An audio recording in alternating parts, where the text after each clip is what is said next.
안녕하세요. 저는 오토데스크 코리아의 건축 부분, 특히 클라우드 쪽 기술 지원 담당하고 있는 이인근 차장입니다. 오늘 저희가 준비한 웨비나는요, 클라우드 기반의 향상된 레빗 실시간 협업 워크플로우에 대해서 설명을 드리려고 하는데요. 예전에는 빔360 디자인이라는 제품이 있었어요. 빔360 디자인이라는 제품 이후에 이제 올해 2월 달에 오토데스크 빔 콜라보레이트 프로라는 제품으로 이제 이름이 변경이 됐는데요.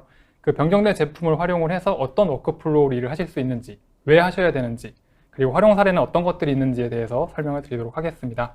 그래서 오늘 힘들게 두 분을 같이 발표해 주실 두 분을 모셨는데요. 각자 소개 간단하게 부탁드릴게요. 네, 안녕하세요. 네, KCIM의 V빔 팀 홍한현 책임이라고 합니다. 저는 오늘 실제 콜라보레이트 기능 활용 사례에 대해서 여러분들께 전달해 드릴 예정입니다. 잘 부탁드립니다. 네, 안녕하세요. KCIM TS팀의 박상호 매니저입니다. AC 엔지니어로 다이나모랑 이제 빔360, 이제 ACC를 담당을 하고 있고요. 오늘은 이제 레빗 공동 작업에 대해서 좀 설명드리도록 하겠습니다. 네, 사실 저희 앞에 지금 화면이 있는데 제 얼굴을 딱 비추니까 굉장히 부담스럽네요. 확대해가지고 딱 비추니까. 네, 코로나에 여름까지 겹쳐가지고 되게 힘든 상황을 이제 보내고 계신데요. 출근하신 분들도 계실 거고, 그리고 재택으로 웨비나 들으시는 분들도 계실 텐데, 모두 이제 건강하고 안전하게 웨비나 들으시기를 바라고요. 오늘 준비한 내용은 총 4가지 세션으로 이제 구성이 되어 있습니다. 첫 번째는 레빗 공동 작업, 그리고 두 번째는 ABC 프로 워크플로우, 그리고 세 번째는 프로젝트 활용 사례, 그리고 네 번째는 파워 BI 대시보드 연계, 이렇게 총 4가지로 준비가 되어 있는데요. 먼저 첫 번째 세션부터 발표를 바로 시작을 하도록 하겠습니다. 첫 번째 세션은 박상호 매니저님께서 이제 레빗 공동 작업이 필요한 이유에 대해서 설명을 해주시도록 하겠습니다.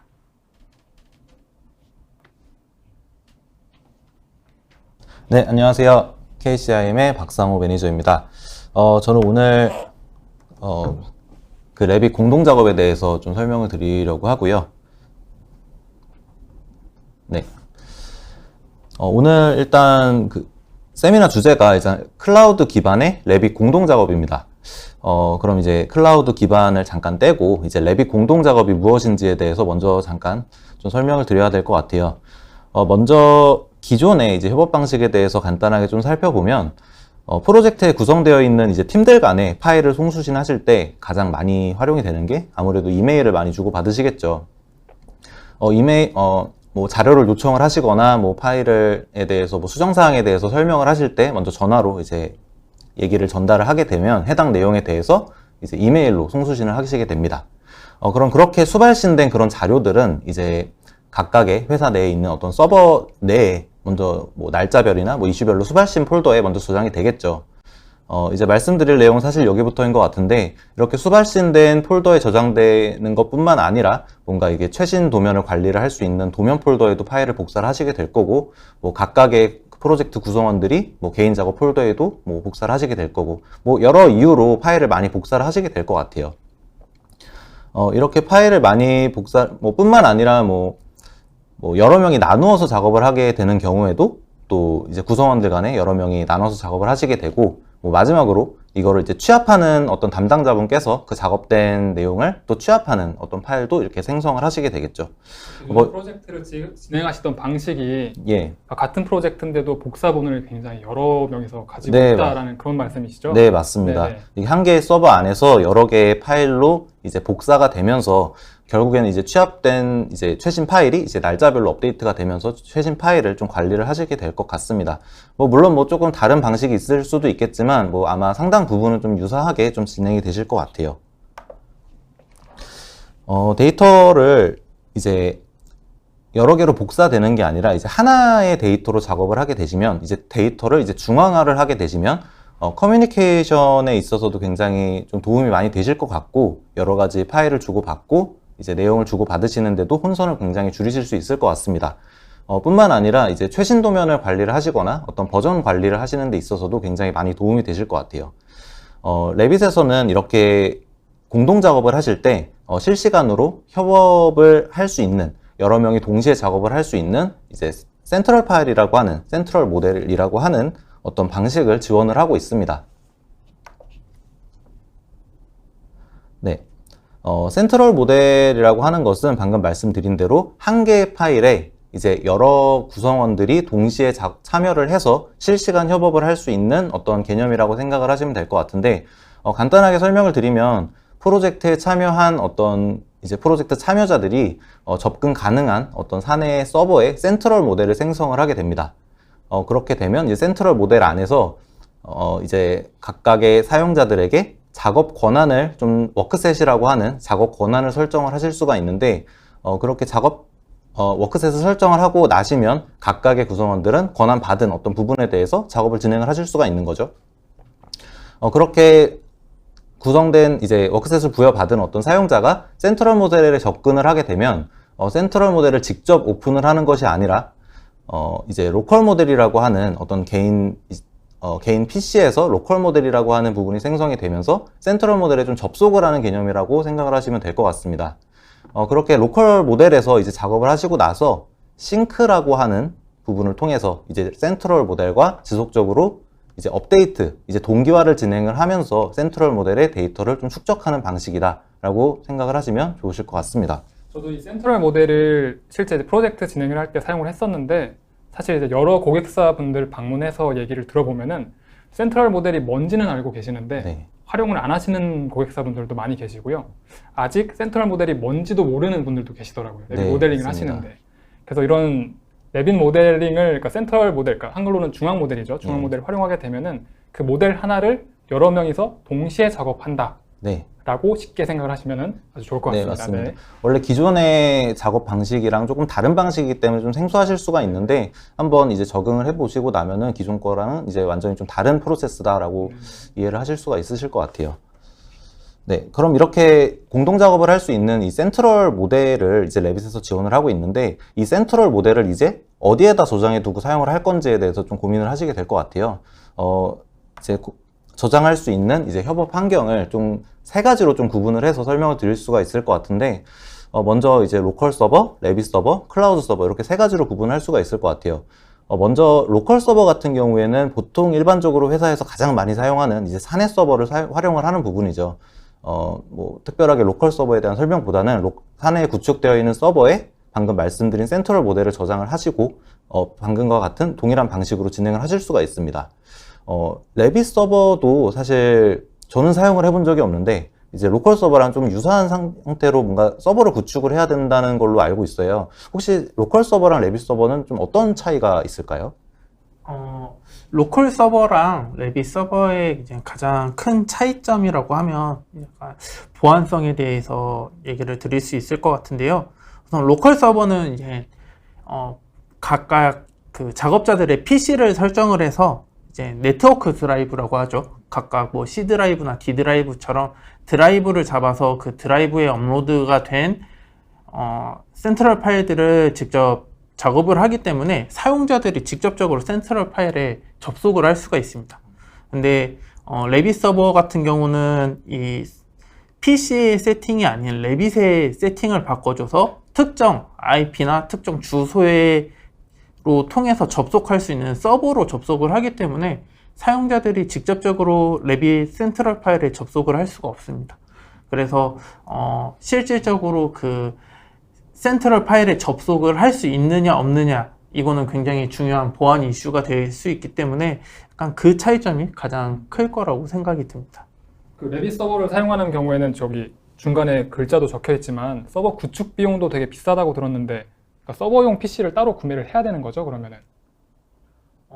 서버용 PC까지는 아니더라도 네. 서버가 작업 기간 동안 계속 돌아갈 수 있는 상시 서버가 열려있는 PC를 따로 준비는 하셔야 됩니다. 되는 거죠. 그럼 결국에는 로컬 서버랑 레빗 서버 둘 다 좀 물리적인 서버를 좀 네. 가지고 있어야 된다라는 얘기가 맞나요? 네. 그렇죠. 예. 그 얘기로 이렇게 이어져야죠. 아, 네. 그렇죠. 네. 물리적인 서버 구축이 네. 필요하다. 네. 네, 이렇게 물리적인 서버를 구축해야 되는 것과 좀 차이가 있는 게, 이제 클라우드 서버 같은 경우에는 이제 계정 기반이기 때문에 일단 뭐 사내나 이제 외부에서나 뭐 어디서나 좀 접속이 가능하다는 뭐 그런 차이가 있을 것 같고요. 물론 뭐 방금 뒤에서 말씀드릴 이제 ABC 프로 같은 경우에도 뭐 아마존 웹 서비스를 이용을 하고 있기는 하지만 어쨌든 별도로 사내에서 직접 뭔가 서버를 구축을 해야 되지 않아도 된다, 하지 않아도 된다라는 차이점이 있을 것 같습니다. 또 뿐만 아니라 클라우드 서버 같은 경우에는 이제 폴더에 대해서 좀 더 다른 이제 로컬 서버와 비교를 했을 때 좀 더 구체적인 좀 접근 권한을 좀 설정할 수 있다는 또 차이가 있을 것 같고요. 그리고 이제 클라우드 서버 내에 저장되어 있는 이제 빔 데이터에 대해서 여러 가지 활용성이 좀 확장이 되는 부분도 좀 차이가 있을 것 같습니다. 오늘 뒤쪽에서 좀 설명드릴 이제 클라우드 서버에 대한 이제 솔루션, 이제 오토데스크 빔 콜라보레이트 프로. 좀 이름이 많이 기네요. 그래서 저희가 ABC 프로라고 또 위쪽에도 또 적어놨는데, ABC 프로가 이제 기존의 빔 360을 잘 알고 계시면 빔 360 디자인이랑 좀 유사하다라고 생각을 하셔도 될 것 같은데, 레빗이나 뭐 11-3D, 플랜트 3D 같은 어떤 툴에서 이제 실시간으로 협업을 진행을 하실 수 있습니다. 오토데스크 빔 콜라보레이트 같은 경우에는 프로 버전과 일반 버전 두 가지로 좀 구분을 할 수가 있을 텐데, 먼저 프로가 아닌 좀 일반 버전에서는 이제 파일 관리를 할 수 있는 그 오토데스크 닥스, 그리고 파일을 좀 송수신할 때 좀 활용을 하실 수 있는 디자인 콜라보레이션, 그리고 기존의 빔 360 코디네이트죠. 그리고 이제 단서 검토를 활용하실 수 있는 이제 모델 코디네이션, 이렇게 세 가지가 포함이 되어 있고요. 네, 그러니까 이게 예전에는 빔 360 디자인하고 빔 360 코디네이트로 제품이 나눠져 있었고, 네. 간섭 체크, 그러니까 간섭 검토하는 기능은 사실 빔 360 코디네이트에 있던 기능인데 그 기능이 이제 들어온 거죠. 그 기능이 빔 콜라보레이트로 들어왔다고 네네. 보시면 될 것 같습니다. 그리고 이제 프로 버전에는 오늘 설명드릴 이제 레빗 클라우드 워크 쉐어링, 이제 레빗 공동 작업에 대한 기능이 추가가 된 버전이 이제 ABC 프로다라고 차이를 두고 좀 생각을 해주시면 될 것 같습니다. 자, 그러면 오늘 이 ABC 프로에 대해서 좀 간단하게 지금 먼저 설명을 드렸는데, 이제 어떻게 활용을 할 수가 있을지에 대해서는 그 다음 세션에서 이잉그 사장님께서 좀 말씀을 해주실 것 같습니다. 네, 이어서 그 ABC 프로라고 하죠. 오토데스크 빔 콜라보레이트 프로 워크플로우에 대해서 설명을 드리도록 하겠습니다. 그 ABC 프로 워크플로우 같은 경우는요, 총 7가지로 제가 구성을 해놨어요. 첫 번째부터 보시면 중앙 파일을 생성하고, 실시간 협업하고, 게시하고, 파일 공유하고, 공유받고, 간섭 검토, 뭐 변경 요청하고, 이렇게 쭉 7개로 되어 있는데, 제가 각 항목마다 영상들을 준비를 했거든요. 데모 영상들을 좀 편집을 해서 한 3분 정도 되는 영상들이 들어가 있는데, 그 영상들을 한번 쭉 보시면서 아, 이런 식으로 워크플로우를 잡으면 되겠구나 라고 이해를 하시면 될 것 같습니다. 그래서 처음 시작은 먼저 중앙 파일을 생성부터 시작을 합니다. 그래서 영상 보시다가 두 분도 뭐 코멘트 하실 거 있으면은 언제든지 이제 코멘트 주시면 좋을 것 같아요. 그래서 일단은 건축팀이라고 가정을 해볼게요. 건축팀에서 우리는 이제 실시간 협업을 하고 싶어요. 그러면은 중앙 파일을 클라우드에 먼저 올려야겠죠. 그 영상 먼저 한번 확인을 해보도록 하겠습니다. 자, 먼저 중앙 파일을 생성을 하는 거예요. 기존에 작업하시던 것처럼 레빗 파일을 먼저 여는 겁니다. 레빗 파일을 먼저 열어가지고 보시면 그냥 이런 식으로 작업하고 뭐 저장하고 파일 공유하고 메일로 주고받고 하셨을 텐데, 이 콜라보레이트 메뉴에 아까 저기 매니저님이 설명해 주셨지만 웍셋을 추가해 주는 게 있습니다. 이런 식으로 웍셋을 추가를 해주게 되면은 이 웍셋을 추가한 다음부터는 이 파일은 중앙 파일이 될 수 있는 거예요. 센트럴 파일이 될 수 있는 거죠. 그럼 이런 식으로 웍셋을 추가를 해주고요. 보통은 웍셋을 그래서 뭐 그런 식으로 많이 나눠요. 뭐 구조, 건축 이렇게 공종별로 나누기도 하고 아니면 구역별로 나누기도 합니다. 그럼 원하시는 대로 나누시면 되고요. 이런 식으로 이제 센트럴 파일 저장할 거냐라고 물어보죠. 저장을 하게 되면은. 그러면은 그전에는 웍셋이 없었을 때는 그냥 저장이 됐지만 지금 보시면은 저런 식으로 싱크 버튼으로 저장을 하게 됩니다. 웍셋이 생긴 다음에는 저렇게 싱크 버튼을 누르게 되면은요, 그 바탕화면에 있던 그 파일이 이제 센트럴 파일이 되는 거예요. 중앙 파일이 되는 거죠. 그래서 이렇게 OK를 눌러주게 되면은 이제 계속 동기화가 되는 겁니다. 그러니까 저장이라는 말을 안 하고 이 센트럴 파일이 된 다음부터는 동기화라는 말을 해요. 그럼 이제 이 파일을 클라우드에 올리는 거죠. 보시면 콜라보레이트 인 클라우드라는 그 버튼이 있죠. 그 버튼을 들어가면은 여기에 저희가 이제 프로젝트는 다 미리 세팅을 해놨습니다. 프로젝트 들어가서 이 센트럴 파일은 그럼 클라우드 어디에 올릴지, 지금 저희가 건축팀이잖아요. 그러면은 저희가 건축 폴더에 이 센트럴 파일을 만들도록 하겠습니다. 여기에 만들겠다. 이렇게 하는 거죠. 그러면은 보시면은 이런 식으로 뭔가 업로딩하고 세이빙하는 그 프로세스 창이 떠요. 그래서 이게 쭉 진행이 되거든요. 이거 제가 지금 편집을 안 했어요. 보시면은 그렇게 오래 걸리지 않습니다. 그러니까 파일을 업로드를 해주는 거예요. 센트럴 파일을 클라우드에 업로드를 해주고 이런 식으로. 그리고 나서 저 경로를 다시 한번 확인을 해보면요. C 드라이브가 아니라 이제 빔360으로 돼 있어요. 그러니까 빔360이 예전 건데 요거는 이제 2022 버전부터는 ACC로 바뀌었을 거예요. 이런 식으로 이제 클라우드에 동기화를 해주는 겁니다. 제가 가지고 있는 로컬이나 아니면 서버, 레빗 서버나 네트워크 서버에 동기화하는 게 아니라 클라우드에 그 동기화를 해주는 겁니다. 그럼 이제 작업자 같은 경우는 어떻게 파일을 여냐면요. 이게 그 홈 화면인데 홈 화면 왼쪽에 보면은 저 빔360이라는 버튼이 굉장히 신경 쓰이셨을 거예요, 다들. 저기 들어가게 되면은 이렇게 그 프로젝트에 만든 중앙 파일에 접근할 수가 있습니다. 그럼 중앙 파일을 클릭을 해주면은요, 지금처럼 이렇게 열게 돼요. 그러니까 제 로컬에 있는 걸 여는 게 아니라 클라우드에 있는 걸 직접 여는 거예요. 그래서 제 컴퓨터에 로컬을 만들어주는 겁니다. 그리고서 작업하는 건 똑같이 작업하시면 돼요. 똑같이 모델링 작업하시고 제 컴퓨터에 로컬을 만들어서 작업을 하는 거다 보니까 작업하실 땐 전혀 느린 게 없어요. 다만 이제 작업 끝나고 나서 변경사항을 동기화할 때 이제 보시면 이제 빔360 클라우드 쪽에 동기화를 하게 되죠. 요 시간이 조금 더 걸려요. 솔직히 말씀드리면은 네트워크 서버를 만들거나 아니면 레빗 서버보다는 조금 더 시간이 걸리기는 해요. 하지만 뭐 동기화를 뭐 기둥 하나 바꾸고 동기화 누르고 이러실 건 아니잖아요. 그러니까 요 시간이 조금 더 걸린다는 거, 요 정도만 아시면 될 것 같습니다. 네. 그럼 그 동기화하는 그 시간은 뭐 인터넷 속도라든지 그런 거에 네. 영향을 받는 걸까요? 네, 아주 좋은 질문이에요. 마치 저희가 짠 것처럼 질문하셨는데 그 인터넷 속도 영향을 좀 받습니다. 영향을 받고요. 근데 그 제가 테스트를 해보니까 그냥 일반적인 인터넷 할 수 있는 정도 속도면은 뭐 크게 이렇게 영향을 미치는 것 같지는 않더라고요.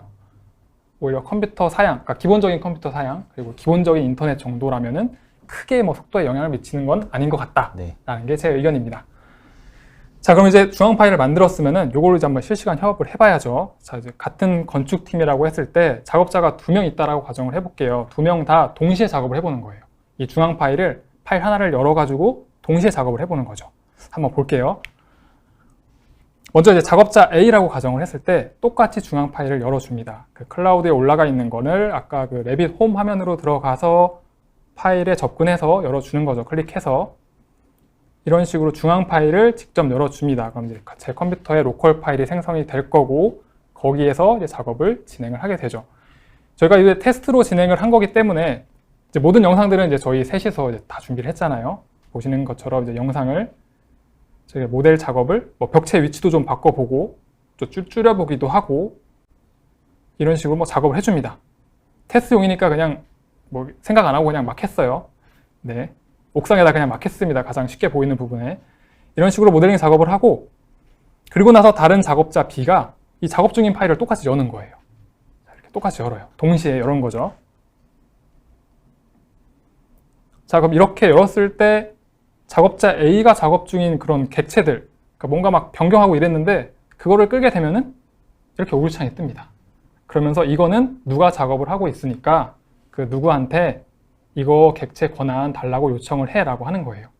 이거는 일반적인 중앙 파일하고 똑같아요. 그러니까 중앙 파일이 클라우드에 올라왔다라고 해서 뭐 기능이 축소되거나 이런 건 전혀 아니고요. 기존에 있던 중앙 파일 기능 그대로 사용하실 수 있습니다. 그럼 다시 중앙 그 작업자 A 리퀘스트가 이렇게 오거든요. 누가 요청한 게 여기서 그럼 확인을 하는 거죠. 아, 이거 누가 이거 작업하려고 하는구나. 그래서 권한 요청을 했구나 라고 확인을 하는 거죠. 아, 요 객체에 대해서 그러면 이걸 그랜트를 해주는데 지금은 같은 웍셋을 사용하고 있었기 때문에 웍셋을 동기화해 주는 게 필요하대요. 그래서 동기화를 해주는 겁니다. 그러니까 작업자 A가 작업 중인 거를 클라우드 중앙 파일에 동기화를 해주는 거예요. 내가 이만큼 작업했고 이 객체에 대한 권한은 내가 포기할게 라고 동기화를 해주는 거죠. 그럼 이렇게 동기화가 되죠. 지금 보시는 것처럼 동기화 시간이 그렇게 오래 걸리진 않아요. 변경된 사항들만 동기화를 해주는 거기 때문에. 그럼 작업자 B가 보면은 이렇게 와요.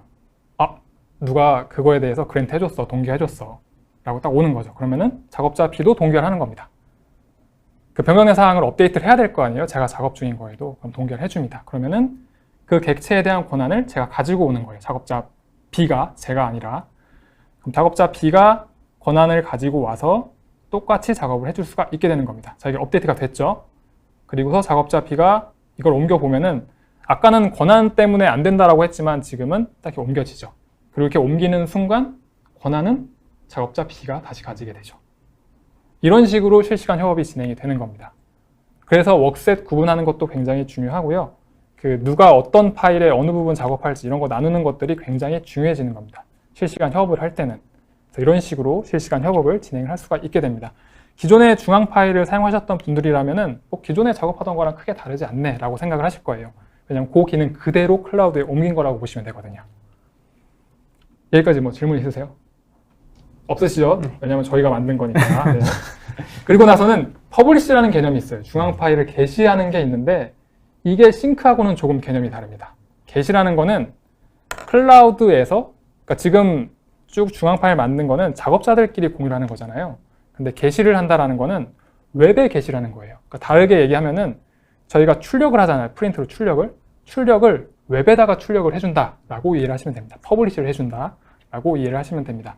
이렇게 해주는 이유는 건축팀뿐만 아니라 다른 팀, 뭐 구조팀이나 MEP팀이나 다른 팀하고 뭔가 파일을 공유를 한다거나 뷰를 공유를 하기 위해서 게시를 해주는 겁니다. 이것도 한번 영상으로 같이 한번 보시죠. 자, 게시라는 거는요, 저희 콜라보레이트 메뉴에 가면은 퍼블리시 세팅을 해주는 게 있어요. 기존에는 아마 출력하실 때, PDF 내보내실 때 세트를 만드시는 용도로 활용을 하셨을 텐데 동일해요. 근데 이거를 클라우드에 올린다라고 이해를 하시면 됩니다. 여기에는 이렇게 세트라는 걸 구성을 해놓을 수가 있고요. 세트에는 이런 뷰들이 포함이 됩니다. 어떤 뷰를 이 세트에 넣을지가 쭉 구성이 되는 거죠. 그러니까 제가 만약에 210720 버전을 만들어서 이 버전에는 제가 작업 중인 뷰들이 되게 많을 거잖아요. 이 파일에.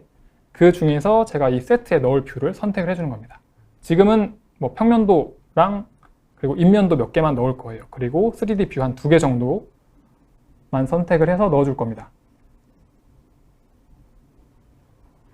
이렇게 해서 저장을 해주고요. 자, 퍼블리시 세팅을 해준 거예요. 퍼블리시를 할 때 요 뷰들을 퍼블리시를 해주겠다라고 한 거고요. 그리고 나서 싱크를 해줍니다. 동기화를 먼저 해주는 거죠. 동기화를 해주고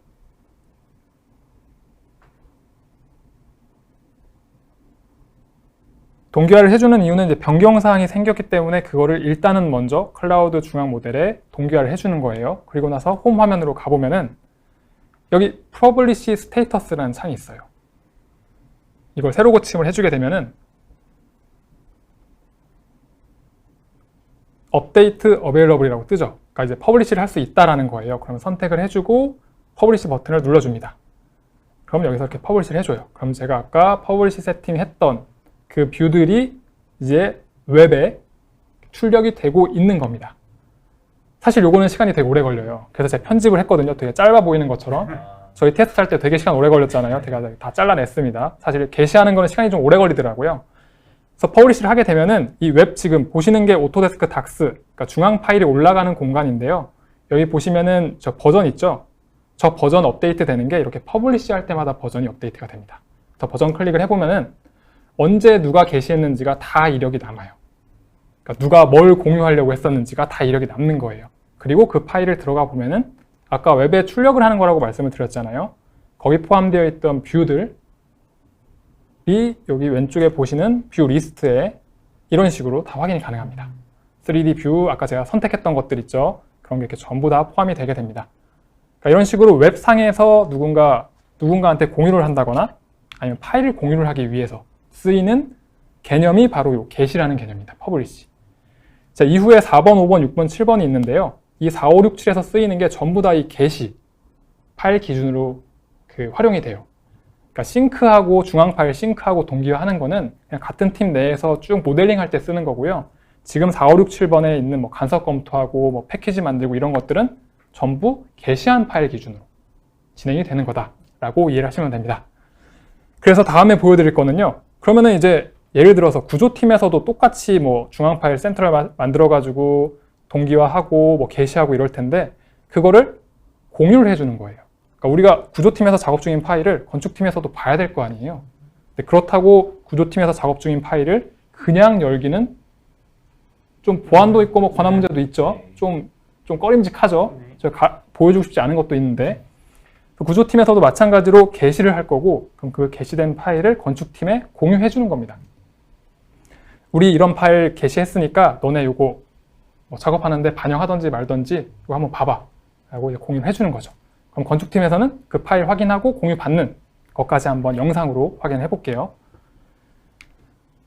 자, 구조팀에서 먼저 패키지를 만들어 줍니다. 이 패키지라는 거는요, 지금 보시면 디자인 콜라보레이션이라는 모듈이에요. 지금 위쪽에 타임라인이 이렇게 있고요. 타임라인 상에서 파일 공유를 해주는 겁니다. 거기에는 구조팀도 마찬가지로 이런 식으로 퍼블리시를 했을 거예요.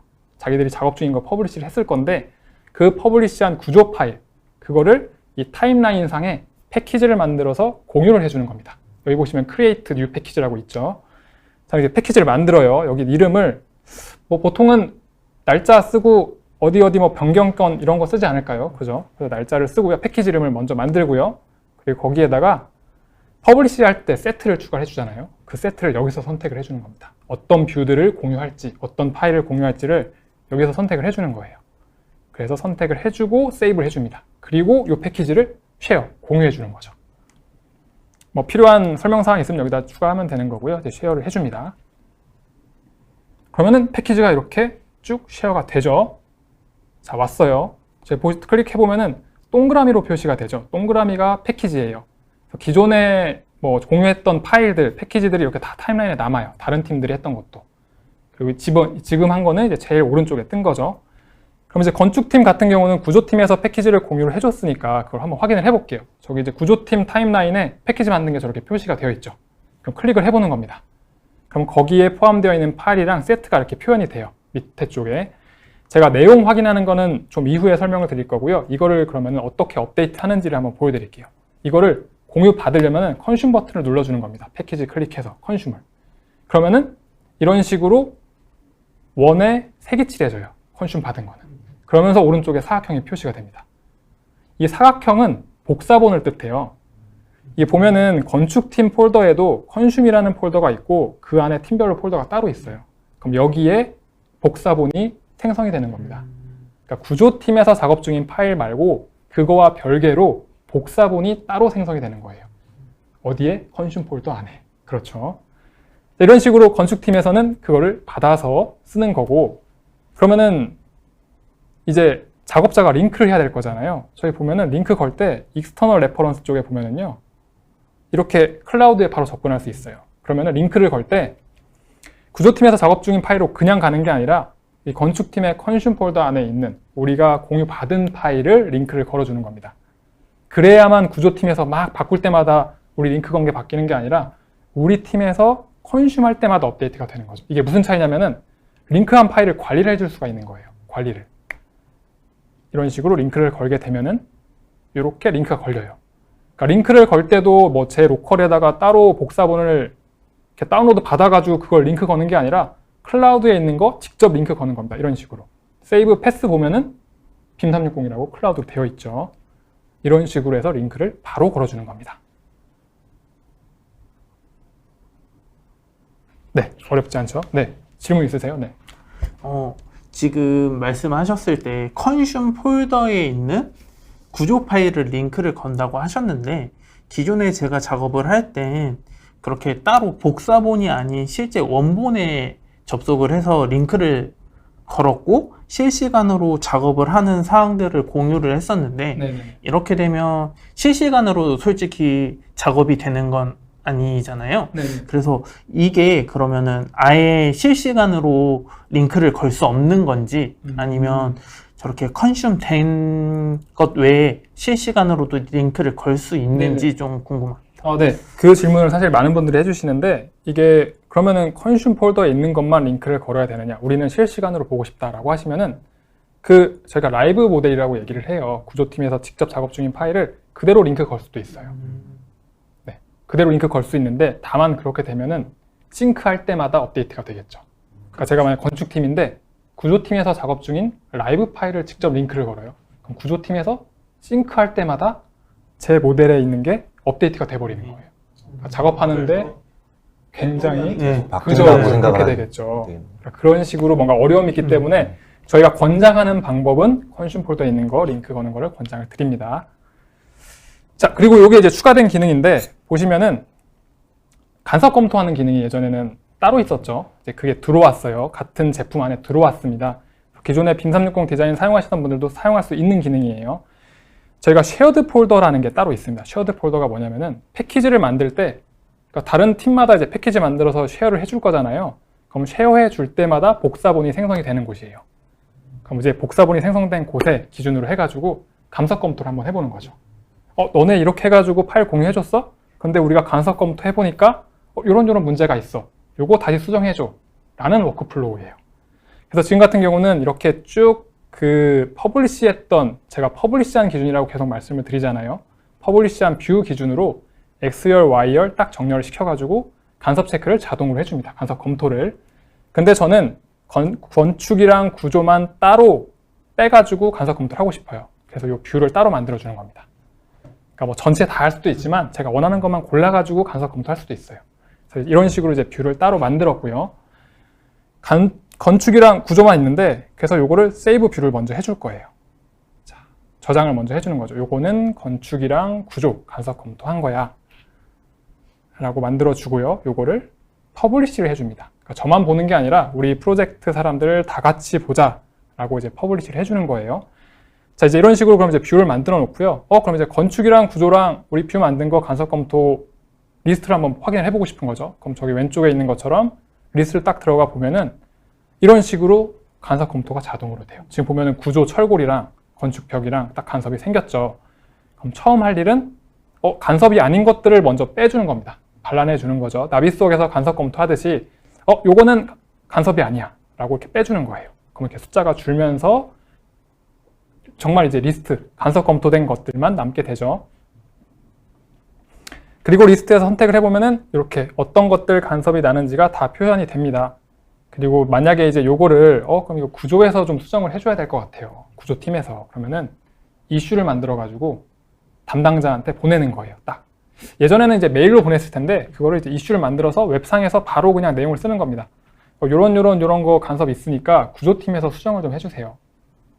왜냐면 건축팀 바쁘거든요. 구조팀에서 이런 식으로 간섭 있으니까 바꿔주세요 라고 하면서 타입이나 이런 것들은 다 한글로 설정 가능하거든요.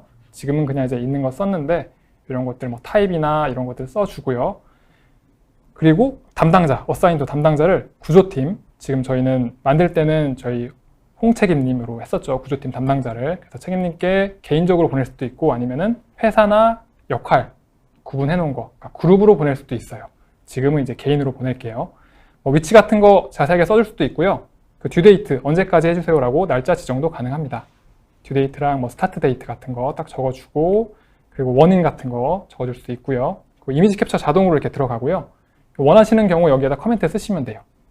어떤 거 수정해달라, 왜 수정해달라 이런 것들 커멘트 적어가지고 서밋을 해주는 겁니다. 그러면은 이렇게 자동적으로 이슈가 만들어졌고요. 아까 왼쪽에 그 간섭 검토됐던 리스트들이 있었잖아요. 그게 보시면은 싹 사라졌어요. 여기 보시면 다 사라졌죠. 그게 사라진 이유는 그걸 다 모아가지고 이슈로 만들어줬기 때문이에요. 그래서 아까 그 간섭 검토 매트릭스를 가도 숫자가 다 사라졌어요. 그 이유는 어사인드에 가보면은 그거를 다 모아가지고 이제 구조팀에 딱 보냈기 때문이죠. 자, 이제 이렇게 보냈습니다. 자, 그러면 이제 구조팀에서 그거에 대한 답변을 해줘야 될 거 아니에요. 모델링 수정을 하고 답변해주고 그걸 확인하는 거. 이것도 한번 영상으로 바로 한번 확인을 해볼게요.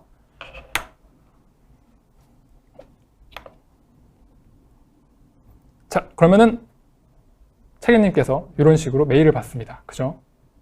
메일로 알람이 가요. 이슈 이런 거 왔고 한번 확인해 봐라 라고 알람이 가고 거기에 있는 링크를 클릭해 보면은 이슈 화면이 바로 이렇게 뜹니다. 그럼 거기 내용을 이제 확인을 하는 거죠. 그럼 저희가 간섭 검토된 이슈 리스트니까 간섭 검토하는 모듈로 가서 똑같이 들어가 보아서 확인하는 거예요. 어사인 가보면은 담당자가 저렇게 하이라이트가 되어 있어요. 딱 클릭을 해서 들어가는 거죠. 들어가서 봤더니 이거 간섭 나는구나. 요거 수정해 달라고 하는 거구나. 라고 딱 이제 내용을 확인을 하는 거죠. 요런 거 수정. 알겠어. 그러면은 내비 가가지고 파일 수정을 합니다. 자, 저 철고들 이제 다 빼죠. 다 빼버릴게요. 다 빼버리고 그리고 나서 동기화를 해주는 거죠. 저희가 간섭 검토를 할 때 지금 쉐어드 파일에, 쉐어드 폴더에 있는 거를 간섭 검토를 해줬잖아요. 쉐어드 폴더라는 거는 결국은 패키지를 만들어서 공유를 해줘야 되거든요. 다시 업데이트를 해주려면. 그러면은 싱크하고 퍼블리시하고 그리고 그죠, 패키지 쉐어까지 해주는 거예요. 그 작업을 한 번 더 해주는 겁니다. 자, 아까 보셨던, 앞쪽에서 보셨던 것처럼 똑같이 작업을 해주는 거예요. 그래서 지금은 이제 패키지를 만들어주는 거죠. 만들어서 여기에 우리 업데이트한 거 다시 이렇게 패키지 이름 만들어주고요. 간섭 검토 이제 반영한 거니까 수정한 거, 네, 반영한 거로 다시 바꿨고요. 이렇게 해서 세이브 해주고 쉐어를 해줍니다. 자, 그러면은 우리가 작업한 거를 패키지 만들어서 건축팀한테 이제 쉐어를 해준 거예요. 그러면은 업데이트가 됐겠죠. 그리고서 이제 이슈 가가지고 우리 이거 수정했어 라고 이제 스테이터스를 바꿔주는 거예요. in 리뷰로 해놓고, 자, 밑으로 쭉 내려서요. 왜 이렇게 안 내리죠? 네, 내려서, 자, 커멘트에다가 쓰는 거죠. 우리 이거 반영해서 모델링 업데이트 했어요. 확인 한번 해주세요. 라고 이제 커멘트를 다는 겁니다. 자, 수정 완료했죠. 자, 그리고 나면은 이슈 보냈던 사람한테 이렇게 또 메일이 와요. 건축팀한테도 이렇게 메일이 갑니다. 인리뷰로 바뀌었다. 누가 수정했다. 그러면은 이슈 리스트 가면은 그 기존에 했던 것들도 다 이렇게 리스트가 남는 거예요. 누가 뭐 요청했었는지, 어떻게 해결이 됐는지 안 됐는지를 전부 이렇게 리스트 관리를 해주는 겁니다. 그럼 똑같이 간섭 검토하는 모듈로 가서 거기서 확인을 해주는 겁니다. 자, 한번 들어가 볼까요? 아까 어사인 시킨 게 있죠? 저기 보면은 누가 모델 업데이트했는지 딱 떠요. 책임님 업데이트 했다라고 딱 뜨죠? 자, 구조 모델 업데이트 했대요. 그럼 가보는 거죠. 모델이 업데이트하고 나서 간섭 생기는 것도 추가적으로 없고요. 저기 스테이터스 바뀐 거 확인한 다음에 들어가 보면은 아까는 초록색, 빨간색으로 이렇게 딱 그 간섭 생긴 것들이 딱 화면에 떴잖아요. 네. 이제 그게 안 뜨고 딱 이렇게 뜹니다. 업데이트 된 게. 이렇게 되면은 검토된 거 보니까, 반영된 거 보니까 이제 됐어요. 해결된 것 같아요. 그러면은 요 이슈에 대해서 클로즈를 하는 거죠. 요거는 오케이, 이제 끝났다 라고 클로즈를 해주는 겁니다. 이런 식의 워크플로우를 가질 수가 있어요. 자, 요거 말고도 사실은 간섭 검토뿐만 아니라 그냥 파일을 업데이트하고 업데이트 받는 그런 경우도 있잖아요. 그러니까 구조팀에서 간섭 검토가 아니라 그냥 우리 이런 거 바꿨어요 라고 공유하고 공유 받는 경우, 그 경우도 한번 볼게요. 사실 그러려면은 구조팀에서 먼저 파일을 공유를 해줘야 돼요. 근데 사실 이게 단계가 되게 많죠. 그렇죠. 지금 보시면은 싱크하고 뭐 했죠? 싱크하고 퍼블리시하고 패키지 만들어서 쉐어하고 다시 상대 팀에서는 컨슘 해가지고 네. 해야 돼요. 이 단계가 너무 많은 것 같은데 책임님은 이거 어떻게 생각하세요? 솔직히 이게 클라우드 기반의 이런 프로세스가 좀 솔직히 다른 이 빔이 아니라 다른 업무 프로세스를 봐도 조금 복잡해 보입니다. 근데 솔직히 기존에 활용하던 프로세스들도 이렇게 하나하나 다 뜯어보면 한 이 정도의 프로세스들은 어느 정도 다 가지고 계시는 것 같고, 이런 것들이 저희가 뭐 모델 공유를 뭐 실시간으로 하루마다 하는 것도 아니고, 저희가 보통 모델을 자주 해도 하루에 한 번 정도 해도 이제 퇴근하면서 이렇게 한번 공유를 해드리거나, 아니면 뭐 일주일 단위, 뭐 프로젝트가 초반 같은 경우는 뭐 한 달 단위로 이렇게 하기 때문에 이 과정들이 그렇게 프로세스가 지금은 조금 복잡해 보이지만 이게 정착이 딱 되면 굉장히 편리할 만한, 그렇게 많지 않은 프로세스라고 생각이 듭니다. 네. 그러니까 지금 하는 일들이 사실 뭐 매일매일 하는 것도 아닐 거고, 보통은. 그죠? 그러니까 뭐 일주일에 한 번 정도, 뭐 날짜 정해서 보통 모델 공유는 일주일에 한 번 정도 한다거나 이렇게 특정 날짜를 지정을 해주잖아요. 그런 식으로 할 거기 때문에 사실은 크게 부담되지는 않을 거예요. 그죠? 자, 그럼 이제 구조팀에서 이렇게 패키지를 쉐어를 해주면요. 이제 건축팀에서 그거를 어떻게 반영하는지 한번 볼게요. 이렇게 보면은 지금 구조팀에서 패키지 만든 거를 건축팀에서 열었어요. 그러면은 간섭 검토까지 안 가고 그냥 어떤 변경사항이 있었는지를 이런 show change라는 기능을 통해서 바로 확인할 수 있습니다. 타임라인을 열어보면은요. 자, 구조팀 거를 받았는데 그 구조팀 거를 마지막으로 컨슘했던 버전하고 지금 구조팀에서 패키지 만들어서 공유해줬잖아요. 그거하고 변경사항 비교를 해주는 거예요. 지금 색깔 보니까 이런 빨간색들은 삭제가 됐고 초록색은 추가가 됐고 노란색은 수정이 됐구나 라고 이제 어떤 것들이 변경이 있는지를 딱 한 번에 확인하는 거죠. 웹상에서. 그리고 이렇게 확인한 다음에 이거는 그러면은 우리 작업자들한테 업데이트를 했으면 좋겠어. 우리 백도면으로 깔아놓은 거 있는, 백파일로 깔아놓은 거 있는데 그거 업데이트를 좀 해야 될 것 같아요. 그럼 컨슘을 해주는 거예요. 이렇게. 그러면은 컨슘된 구조 파일이 컨슘 폴더에 딱 이렇게 들어오죠. 복사본이 들어오는 겁니다. 자, 그러고 나면은 작업자는 뭘 하면 될까요? 자, 컨슘 폴더 이렇게 버전이 업데이트가 됐죠. 아까 버전 4였는데 그게 이제 복사본 때문에 버전 5가 된 거예요. 자, 그럼 이제 작업자 같은 경우는 기존에 링크를 다 해놨잖아요. 컨슘 폴더에 있는 거를. 근데 지금 보면은 이게 업데이트가 안 됐단 말이에요. 그럼 그거를 단순히 리로드만 해주면 되는 겁니다. 이렇게. 그러니까 뭐 예전에는 메일로 파일 받아가지고 복사본을 제 컴퓨터에 저장한 다음에 그걸 덮어 씌워서 다시 리로드하고 이랬는데 그럴 필요 없이 변경사항 확인하고 컨슘하고 끝. 이렇게 되는 거죠. 그러니까 이게 세팅만 잘 되어 있으면은 오히려 더 편할 수도 있다라는 겁니다. 그래서 전체 워크플로우 7개가 이렇게 진행이 되는데요. 사실 기존의 빔 360 디자인을 사용하시던 분들도 1번, 2번까지만 사용을 하셨을 거예요. 근데 이제 3, 4, 5, 6, 7번 추가적인, 그러니까 확장된 워크플로우가 있으니까 그런 것들 한번 사용을 해보시면 좋을 것 같고요. 처음 보시는 분들은 이런 워크플로우가 이제 한 가지 제품에서 지원을 한다라고 이해를 하시면 될 것 같습니다. 전부 이제 클라우드 기반인 거죠. 네, 그래서 제가 설명드릴 전체 워크플로우 세션은 여기까지고요. 이제 다음 세션을 이어서 하도록 하겠습니다. 그럼 이제 ABC 프로 빔 360 디자인이었죠. 그거를 이제 사용했던 사례에 대해서 홍한현 책임님께서 설명을 해주시도록 하겠습니다. 네, 안녕하세요. KCIM의 홍한현 책임이라고 합니다. 저는 실제 활용했던 빔 360을 활용해서 협업을 했었던 사례 2가지를 소개해 드리려고 합니다. 우선 저는 이제 빔 360을 활용해서 콜라보레이션 기능을 활용했었고요. 지금 이 ABC 프로 같은 경우는 새롭게 나왔기 때문에 빔 360을 통해서 활용했었던 2가지 프로젝트를 소개해 드리도록 하겠습니다. 두 프로젝트 다 빔 360 디자인 기준인 거죠? 그러니까 네. 방금 설명드렸던 뭐 간섭 네. 검토 이런 게 아니라 그 실시간 협업까지라고 네. 보시면 될 것 같네요. 그래서 편의상 A 프로젝트와 B 프로젝트라고 말씀을 드릴 거고요. 첫 번째 A 프로젝트 같은 경우는 랩이 2017 버전으로 17년에서 18년 2년 정도 진행했던 프로젝트고요. B 프로젝트 같은 경우는 랩이 19 버전에서 19년에서 20년 정도까지 진행됐었던 프로젝트입니다. 간략하게 프로젝트를 소개해 드리면요. A 프로젝트 같은 경우는 해외 프로젝트로 체육시설이었고요. 연면적이 한 11만 5천 제곱미터 정도 됐습니다. 그래서 빔을 풀빔으로 수행을 했어야 했고, 프로젝트 내에서 발생하는 모든 결과물이 빔에서 추출됐어야 했습니다. 그 중에서 이제 건축, 구조, 인테리어, 그리고 토목 조경. 어떻게 보면 약간 제가 건축 도서와 건축 분야에서 좀 이제 지원을 했었기 때문에 건축 도서에 영향이 미치는 이제 구조와 인테리어, 토목 조경까지 해서 실시간 협업을 했었고요. 그리고 LOD 같은 경우는 300에서 350으로 실시 설계에다가 이제 시공 도서까지 진행을 했었습니다.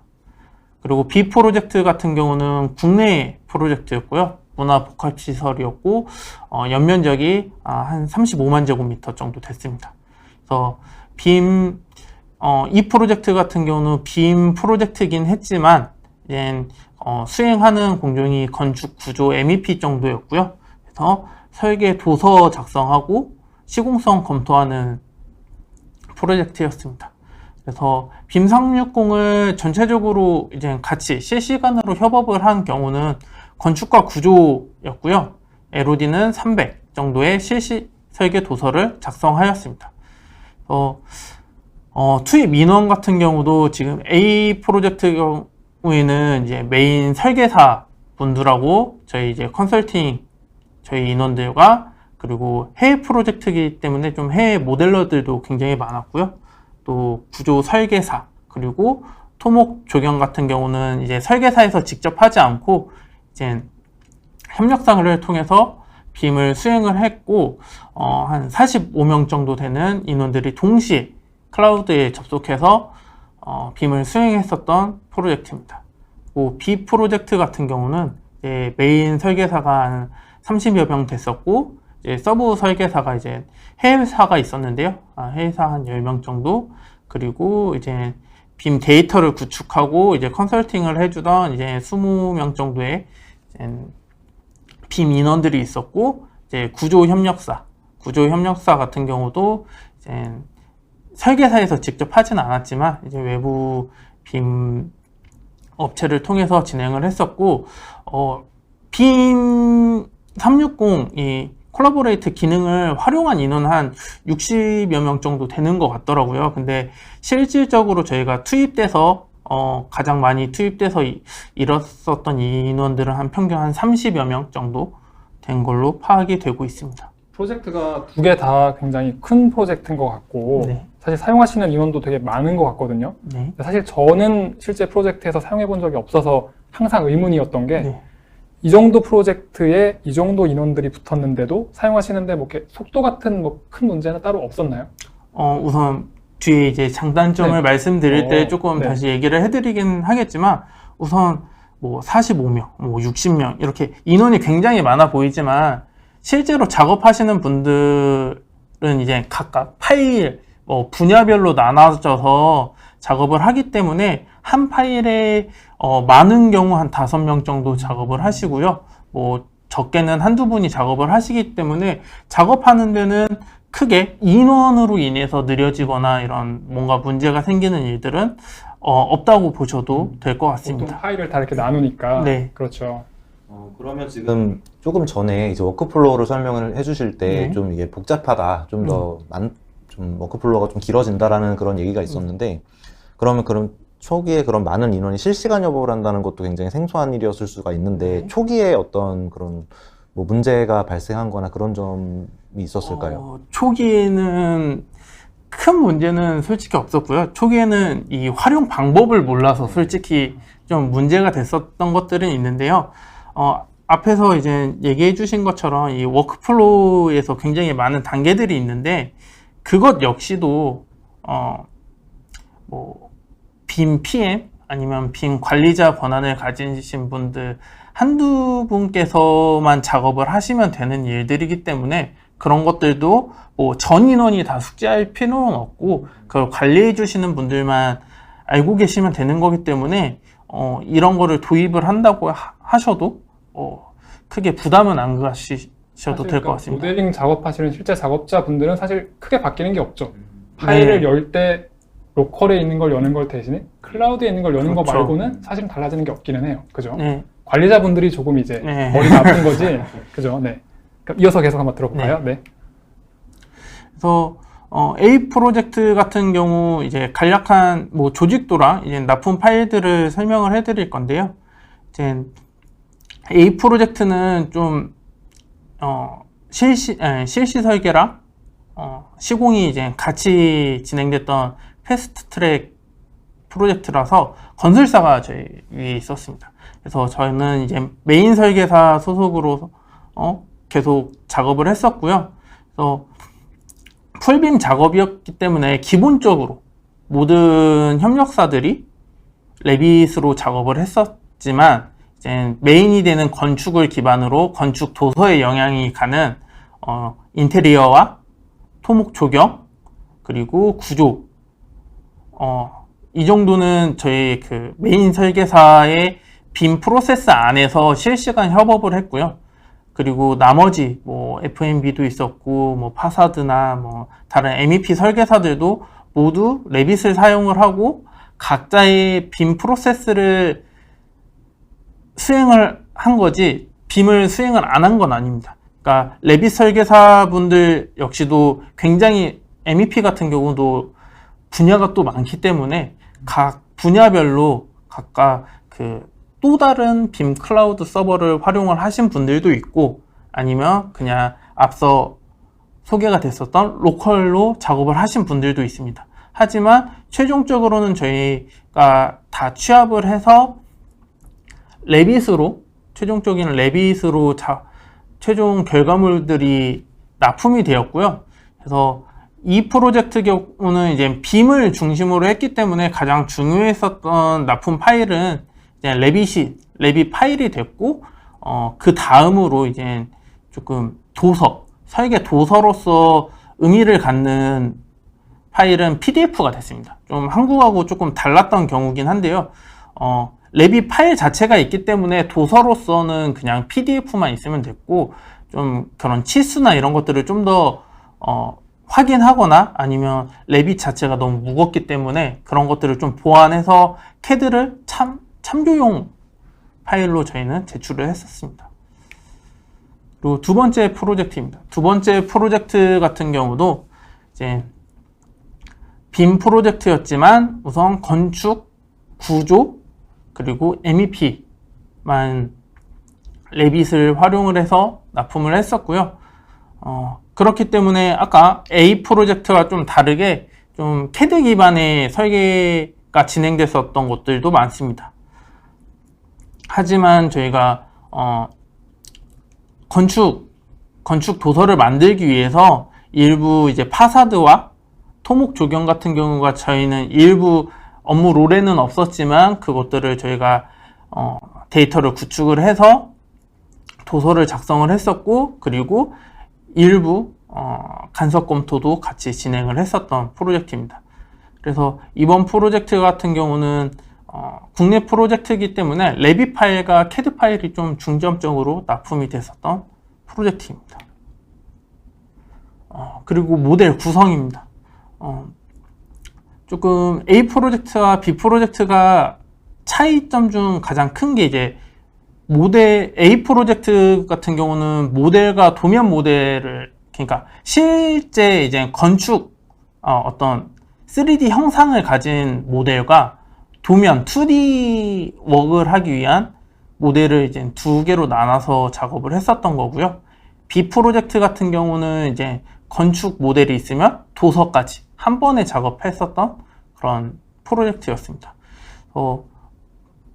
워낙 프로젝트들이 다들 컸었던 프로젝트들이라서 보시는 것처럼 이제 총 모델 수, 납품을 기준으로 했었던 모델 수고요.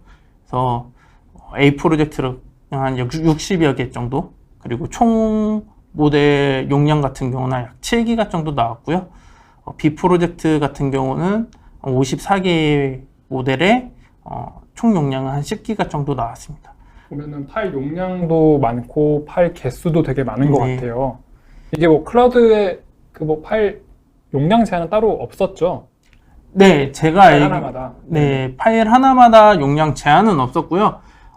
실제로 저기 적혀 있는 용량들은 저희가 납품했었던 용량을 기준으로 작성해 놨기 때문에 실제 작업하는 용량들은 훨씬 커집니다. 훨씬 컸어요? 보통 제가 작업하면서 용량이 가장 많이 나가는 모델 같은 경우는 한 1.5기가에서 2기가까지 커지기도 하는데요. 솔직히 그렇게까지는 추천드리지는 않고 저희가 그렇게 작업을 할 수밖에 없었던 이유는 이제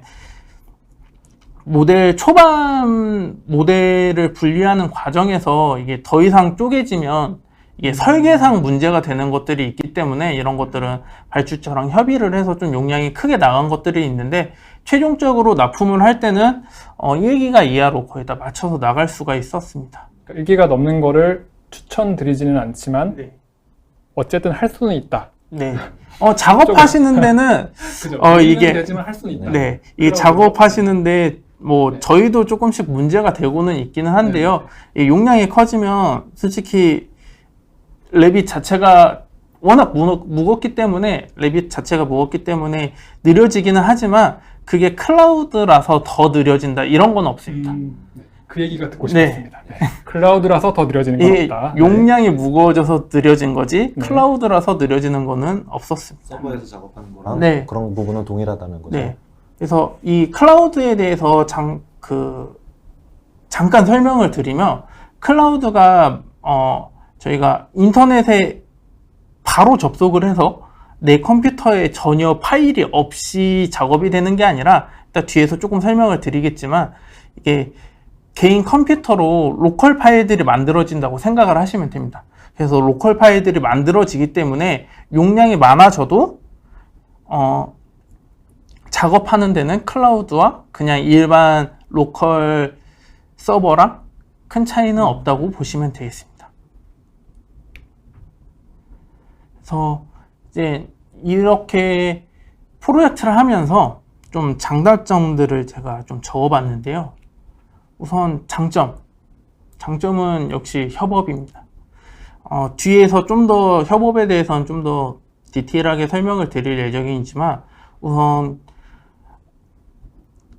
뭐 꼭 해외 프로젝트가 아니더라도 저희가 뭐 합사를 만들어서 저희가 프로젝트를 진행하지만 모든 인원이 합사에 들어오기 불가능한 경우도 많습니다. 그리고 합사 공간이라는 제약적인 문제들도 많기 때문에 이게 어디서든 작업할 수 있다는 그런 점이 굉장히 큰 메리트인 것 같고요. 또 그 콜라보레이션 기능을 활용하면서 도움이 됐었던 이제 워크 쉐어링 모니터라는 기능이 있는데요. 이 기능 같은 경우는 현재 모델에 접속해 있는 인원, 어떤 인원이 접속해 있는지, 그리고 이 인원이 지금 싱크를 하고 있는지에 대한 현황 파악이 가능했고요. 이 커뮤니케이터 포 레빗이라는 이 기능이 있었습니다. 이 기능 같은 경우도 이제 레빗에 들어있는 메신저라고 생각하시면 되는데, 이 기능이 좋았던 것 같은 경우는 저희가 보통 업무하시면서 국내 메신저들을 많이 쓰시는데 메신저를 쓰기 싫어하시는 분들도 꽤 되시고, 좀 해외와 협업하게 되면 이 메신저나 소통에 대해서 굉장히 좀 어려운 부분들이 있습니다. 메일도 쓰고 메신저도 쓰고 뭐 각 나라에 맞춰서 뭐 메신저를 바꾼다든지 이러면 히스토리 체크도 굉장히 어렵기 때문에 이런 것들을 굉장히 보완해 줬었던 기능이고요. 그 다음 커뮤니케이터에 대해서만 짧게 말씀을 드리면은 이게 2017인지 2018 버전까지를 지원했었거든요. 근데 그 이후로는 지원을 안 하고 있고, 사실 얼마 전에 그것도 이제 지원이 끝난 것 같더라고요. 그래서 이게 어떤 식으로 다시 들어올지는 모르겠는데 그건 업데이트를 좀 봐야 될 것 같습니다. 레빗 커뮤니케이터는. 네. 그리고 이 버전 컨트롤, 이제 버전 관리인 거죠. 그래서 앞서 시연에서도 보셨겠지만 저희가 따로 백업을 하지 않아도 버전을 다 알아서 다 버전 관리를 해주고, 레빗 외에도 뭐 캐드나 뭐 다른 오토데스크 제품들, 그리고 엑셀 뭐 이런 것들도 다 버전 관리가 되기 때문에 이런 것들이 굉장히 편했고, 전후 비교, 어떤 게 바뀌었는지에 대해서도 비교가 상당히 쉽게 됐습니다. 그리고 이 타 인원 권한 포기 기능이 있는데요. 이건 아까 중간에 보셔서 알겠지만 저희가 공동 작업을 하다 보면 권한이 잡혀서 저희가 작업을 못하는 경우가 있는데, 가끔 좀 더 심하면 권한을 잡고 휴가를 가시는 분들이 생깁니다. 이렇게 휴가를 가게 되면 좀 난감한 경우들이 생기는데, 그런 경우 따로 요청을 하지 않아도 작업이 가능하고요. 이제 클라우드 이제 스토리지, 이거는 제가 알기로 용량이 무제한이라고 알고 있습니다. 그래서 얼마든지 용량 상관없이 계속 자료 공유가 가능하고, 랜섬웨어나 뭐 바이러스 등에서도 굉장히 강하고요. 그리고 또 하나 말씀을 드리면은 빔 360일 때는 클라우드 스토리지가 무제한이었거든요. 네. 근데 오토데스크 닥 들어오면서 제한이 생기긴 한 것 같더라고요. 이게 엄청 크긴 한데 제한이 생긴 것 같더라고요. 그래서 그 부분은 한번 확인해 보셔야 될 것 같습니다. 네. 그리고 이제 헬스 대시보드라고 해서 오토데스크에서 계속 서비스들에 대한 상태를 저희에게 이제 뉴스레터식으로 계속 전달을 해줍니다. 그거를 활용을 하면 이제 단점에서 나올 것들을 좀 해결을 할 수가 있는데요. 이 서버 점검 같은 경우는 주로 있기는 하지만 주말에 있고 한 2시간에서 4시간 사이에 다 끝나고, 이 헬스 대시보드로 확인을 가능하기 때문에 좀 이런 것들을 스케줄에 대해서 좀 미리 대비하실 수 있고요. 서버 속도에 대해서 굉장히 많이들 궁금해 하시는데, 우선 아시아 서버가 없기 때문에 느린 건 사실입니다. 느린 건 사실이지만 제가 뭐 인터넷이 굉장히 느린 국가에서도 해봤는데, 이런 어느 정도 요즘 기술 뭐 1메가 이상만 나오면은 그렇게 느리지 않고요. 이제 많은 인원이 동기화할 때 병목 형상이나 퍼블리시 속도들이 느리긴 한데 이런 것들도 아까 말씀드렸던 뭐 워크 쉐어링 모니터 이런 것들을 활용을 하면 좀 커버할 수 있는 부분이라고 생각이 듭니다. 그리고 캐시 폴더 같은 경우도 이제 C 드라이브, 레빗이 설치되어 있는 드라이브에 계속 캐시 폴더들이 생성이 되기 때문에 이게 좀 수정이 불가능하더라고요. 그래서 그런 것들이 조금 아쉽긴 하지만 이 용량 관리를 미리 해 놓으시면 한 4배 정도, 기존 프로젝트에 한 4배 정도 요청을 드리고 보통 한 30기가 정도 여유 공간을 두시면 사용하시는 데는 큰 문제는 없을 거라고 생각이 듭니다. 라이센스 같은 경우도 이건 전 장점이다 단점이라고 생각을 하고 있는데요. 개별 라이센스를 썼습니다. 저는 프로젝트 이제 수행 인원이었기 때문에 정확히 라이센스가 어떻게 진행되는지는 정확히는 모르지만 이 개별 라이센스를 주로 사용을 하셔서 인원 추가에 대해서 굉장히 부담이 좀 되셨던 걸로 알고 있습니다. 그래서 아까 말씀드린 콜라보레이션 기능에 대해서 좀 빠르게 설명을 드리면 콜라보레이션 기능을 사용하지 않고 기존 작업대로 공유하는 방식으로 저희가 작업을 하게 되면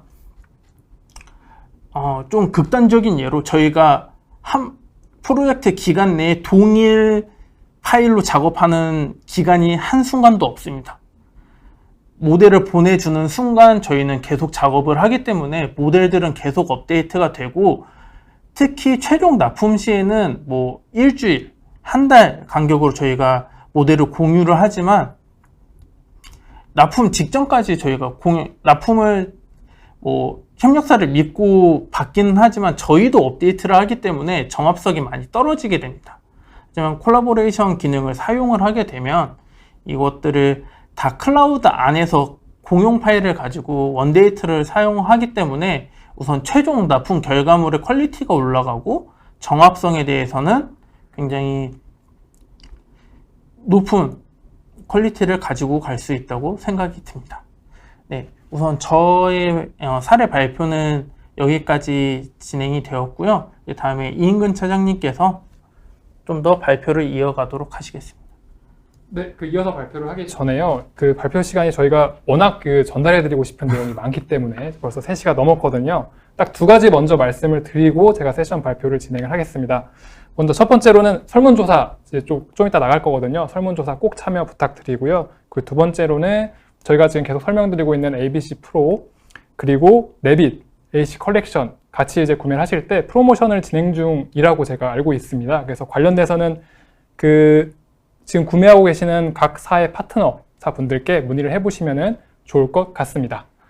네, 그럼 제가 한 5분 정도만 이 파워 BI에 대해서 설명을 드리고요. 그리고 5분 정도 Q&A 해서 한 3시 10분 정도, 한 10분 오버해서 마치는 걸로 진행을 하도록 하겠습니다. 제가 좀 빠르게 설명을 드릴게요.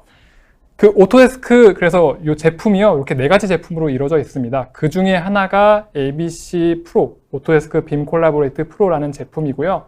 그래서 이 오토데스크 컨스트럭션 클라우드라는 이 클라우드 제품을요, 파워 BI를 사용해서 대시보드를 만들 수가 있습니다. 총 3가지 기능이 활용이 돼요. 데이터 커넥터, 그리고 파워 BI의 오토데스크 템플릿, 그리고 다시 저희 대시보드 쪽에 카드 라이브러리. 요거 영상이 한 2분 조금 넘거든요. 자, 영상 보면서 설명을 드리도록 하겠습니다. 자, 보시면은 이제 앞쪽에서 설명드렸던 뭐 이슈나 파일 관리나 이런 것들 외에도 사실 기능이 되게 많아요. 테이크오프, 물량 산출하는 거라든지 뭐 체크리스트 이런 것들. 그 관련된 기능들을 데이터들을 쭉 쌓아놓는 겁니다. 쭉 쌓아놓은 거를 데이터 커넥터라고 해서 압축 파일 형태로 내보내주는 기능이 있어요. 클라우드 상에서. 그럼 그거를 내보내주는 걸 실행을 하게 되면은 이렇게 바탕화면의 압축 파일 형태로 받게 되거든요. 그럼 이 파일을 가지고 대시보드를 만들어주는 겁니다. 그래서 이거 저장을 이렇게 해놓고요. 그리고 나서 파워 BI에서 오토데스크에서 제공하고 있는 템플릿이 있어요. 그 템플릿을 열어주는 거예요. 자, 이렇게 템플릿을 딱 열어주면은 열고 나서 그러면은 거기에 데이터를 어떤 거를 활용을 할 거냐 물어보거든요.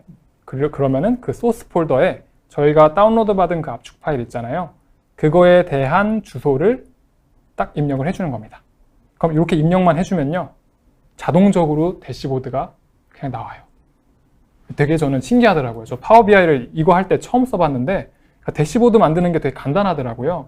그래서 저희가 템플릿도 제공을 하고 있어서 데이터 연결되는 게 지금 보시는 것처럼 쭉 그냥 다 불러와요. 불러와가지고 기본적으로 제공하는 대시보드가 이렇게 구성이 되어 있습니다. 그래서 여기 있는 대시보드를 얼마든지 수정 가능한 거예요. 제가 원하는 대로 뭐 위치를 바꾼다거나 데이터를 뭐 필터링 한다거나 솔팅하는 것들. 오른쪽에 보시면은 그 뭐 체크리스트나 이슈나 어드민, 관리자 관련된 정보들이 다 포함이 되어 있거든요. 그럼 대시보드 만든 거를 다시 이제 저희 그 웹에서 제공하고 있는 이 대시보드, 그러니까 이 뭐라고 해야 되나요? 인사이트라는, 그러니까 전체 관리해주는 페이지가 따로 있어요. 거기에다가 꽂아주는 거예요. 거기에 이제 카드 라이브러리라는 기능이 포함이 되는데, 보시는 것처럼 카드 라이브러리에서 제공하는 게 굉장히 많이 있어요, 이미. 그 중에 이제 파워 BI 하나 선택해가지고 추가를 해주는 거고요. 이렇게 추가를 해주게 되면은 파워 BI가 이렇게 추가가 됩니다. 그러니까 파워 BI에서 만든 대시보드를 이렇게 끌고 오는 거예요. 웹으로 끌고 오는 거예요. 그래서 그 링크 주소를 추가를 해주면요, 이렇게 대시보드가 나옵니다.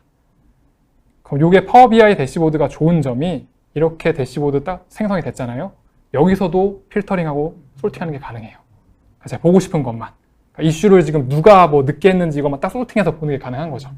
그리고 보시면 링크가 다 걸려 있거든요. 링크를 클릭을 하면은요, 관련된 이슈로 바로 이렇게 넘어가요. 그러니까 관리자분들은 사실은 뭐 레빗을 열거나 이럴 필요가 전혀 없는 거예요. 그러니까 웹에서 대시보드 보면서 이거 누가 수정하기로 했는데 안 했네? 한번 들어가 볼까? 봤더니 야, 이거 왜 수정 안 해? 이런 식으로 좀 이렇게 관리를 하실 수가 있게 되는 거죠. 어떻게 보면 좋을 수도 있고 작업자한테는 안 좋을 수도 있습니다. 네.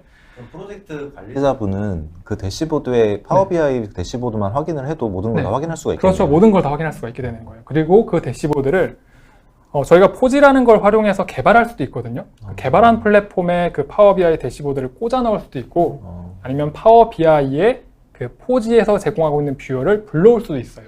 왼쪽하고 오른쪽하고 이제 두 가지 사례가 있고, 그 아래 링크가 되어 있으니까 자세한 내용이 알고 싶으신 분들은 이 아래 링크 한번 확인해 보시면 좋을 것 같습니다. 그러니까 이런 식으로 확장하는 게 가능하다라고만 이해하시면 될 것 같고요. 이 마지막 페이지인데요. 사실 전체 워크플로우에 저 제일 앞쪽에 붙이고 싶었던 게 하나 더 있었어요. 이 레빗 이슈 애드인이라는 게 있거든요. 저희가 아까 간섭 검토하고 이슈 만들었잖아요. 그걸 사실은 레빗에 애드인 설치해가지고 레빗에서 직접 만들 수도 있어요. 그러니까 굳이 웹까지 가지 않아도. 그러니까 레빗에서 이슈 만들면 그게 자동으로 동기화가 되는 거예요.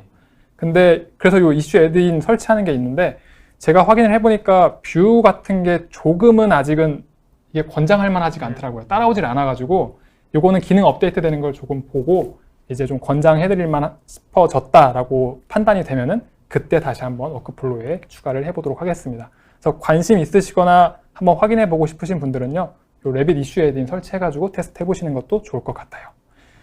네, 그래서 저희가 세션 준비한 거는 여기까지고요. 이제 Q&A를 한 5분 정도 진행을 할 텐데, 그 전에 이제 설문조사 다시 한 번 더 끝나고 참석 부탁드리고요. Q&A를 저희 지금 오토데스크의 곽태혁 차장님께서 많이 답변을 해주신 걸로 알고 있어요. 그래서 그 중에서 아직 답변이 안 달린 거 시간이 많이 됐으니까 하나 정도만 확인을 하고, 나머지 질문에 대해서는 저희가 모아서 그 질문 다시 답변 전달을 해드리도록 하겠습니다. 그래서 질문을 보면요, 초기 세팅이나 사용법, 그러니까 공정 간 협업이 필요한 경우에 합사를 운영하지 않으면서 클라우드를 사용하면 굉장히 유용할 것 같은데요. 다만 초기에 세팅이나 사용법을 적응하는데 시간이 조금 걸리지 않을까 우려가 됩니다. 혹시나 ABC 프로 구매 시 초기 세팅 및 활용을 위한 컨설팅 및 지원이 가능한지요? 가능한가요? 네, 네. 가능합니다. 네. 지금 CIM으로 연락을 네, 주시면 네. 얼마든지 지원해드리도록 하겠습니다. 네, 그 뭐 담당하시는 파트너사 어디든지 이제 구매를 하시게 되면은 그 뭐 초기에 세팅하고 활용하고 교육까지 다 이제 제공을 해드릴 거예요. 그거 받으시면서 활용하시게 되면은 쉽게 활용하실 수 있을 것 같습니다. 그래서 다른 질문들 저희가 답변 못 드린 것들은 추후에 다 모아서 연락을 이제 드리도록 하겠습니다. 그리고 다시 한번 설문조사 다시 한번 말씀을 드리고요. 그래서 저희가 준비한 내용은 여기까지고요. 긴 시간 저희 참석해 주셔서 정말 감사드리고요. 코로나 많이 조심하시고 항상 안전에 유의하시기 바랍니다. 그럼 저희 마지막으로 인사할까요? 네. 참석해 주셔서 감사합니다. 네, 감사합니다.